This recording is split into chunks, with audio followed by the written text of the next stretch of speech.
Tuto rapide sur la construction d'une piscine béton monobloc, mais avant ça, je tiens à remercier profondément Olivier et sa famille pour m'avoir maintenu leur confiance malgré tout ce qui s'est passé, ainsi que Kevin, mon ex-chef de chantier depuis 10 ans, qui aujourd'hui vole de ses propres ailes et qui est venu à ma rescousse avec une partie de mes magiciens. Excusez-moi d'avoir été un peu long pour la présentation, c'était important pour moi, le tuto commence.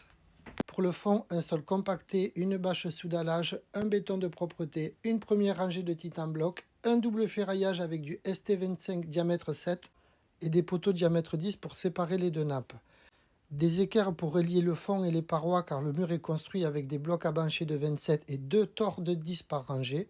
Pour le béton, tout est coulé en une seule fois. Les murs le font en même temps. C'est le plus solide et c'est un gage de longévité. Le béton est un béton hydrofuge 350 fibré S3 pour la première couche afin de couler ce que j'aime appeler le boudin.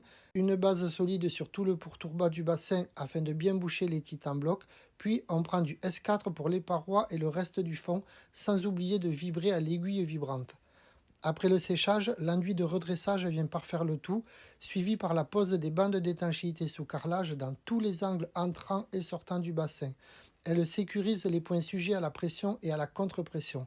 La phase à ne surtout pas négliger est les deux couches d'étanchéité plastique avant la pose du carrelage que l'on colle à la colle C2S1. Sur ce chantier, le grès céram est de chez Rosagré. Chaque détail de ce projet a été pensé pour résister au temps et aux éléments, faisant de cette piscine bien plus qu'une simple construction, mais un héritage de savoir-faire et de détermination transmis à Kevin, mon ex-chef de chantier depuis 11 ans, qui fait perdurer nos piscines béton monobloc grâce à son entreprise La Piscinerie et une partie de nos magiciens qu'il fait travailler.